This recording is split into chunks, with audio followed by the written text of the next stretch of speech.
Hey, it's Reverend Stephanie Denise. Welcome back to the channel. I'm so excited. I want to talk to you tonight about finances. And I want to talk to you specifically about when you receive extra income. So I'm a teacher, and the conversation around school lately has been, are we taking on summer school to earn extra money over the summer? So it got me thinking, sometimes in our life, we get extra income. It might be through taking on extra hours at work. We might take on another job. We may get a windfall or an inheritance. And so I want to talk about, how do we plan for the extra that comes? So thank you for taking this financial journey with me. And let's look at how we can walk in faith and purpose, as well as live an abundant life with our finances. So if you've been blessed with extra hours, if you've been blessed with additional income, if you've been blessed with an inheritance or a windfall, let's look at how we can take this extra source of money and use it. Be responsible to honor the gift and then multiply the gift. Let me share with you 5 transformative tips, just 5, on how you can wisely invest and manage your financial blessings, right? Because we really want to build a legacy of prosperity and abundance. It's so important in this season. So let's start with tip 1. Tip 1 is to establish a solid foundation. Establish a solid foundation. What do I mean by that? Before you make any financial decisions, it's very important to pause and reflect. Reflect on your current financial standing, right? Do you have outstanding bills? Do you have debts? What are your responsibilities? And what responsibilities require your immediate attention? Okay, let's go to scripture. Proverbs 27:23 teaches us, be sure you know the condition of your flocks. Give careful attention to your herds. Why? We're supposed to take stock of our financial landscape and address any pressing obligations before we even proceed. So that's what we do. First things first, establish a solid foundation. Okay. Tip number 2, create a strategic plan. You have to develop a comprehensive plan, a financial plan that's going to align with your short-term goals and your long-term goals. Do you have any short-term goals? What are your long-term goals? You want to consider allocating a portion of the extra finances. You want to consider allocating a portion of those to an emergency fund. And if you don't know, an emergency fund is 6 months living expenses, right? Saving 6 months living expenses. You also want to dedicate a portion to debt repayment. You want to pay off all of those bills, especially if you have high interest debt. And then you want to look at investment opportunities, right?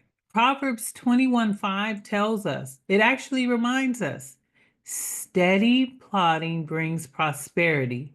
Hasty speculation brings poverty. Approach your finances with a steady, diligent, and have intention in when you approach your finances. Tip number 3, invest in growth, in your growth, right? Consider investing in yourself. How do we do this? You can invest in yourself through education, skills development is really important, entrepreneurship, and seeking opportunities that are going to enhance your earning and unlock your potential to new pathways of prosperity, new ways of making money, right? Or bringing income in. Proverbs 16:3 tells us, whatever you do, commit. Let me start that over. Commit whatever you do to the Lord, right? Commit to the Lord whatever you do, and the Lord will establish your plans. We have to trust in divine guidance on this one. We have to embark on these ventures, and we have to nurture our growth, but also understanding that God is with us on this journey. Tip 4, diversify your investments. I've talked about this before. Look at various avenues for investing your financial resources, such as stocks, bonds, real estate, entrepreneurship. Diversification helps mitigate the risks, and it helps you to maximize your returns over time. I have one more scripture for you, maybe two. Ecclesiastes 11:2. It advises us, invest in 7 ventures, yes, in 8.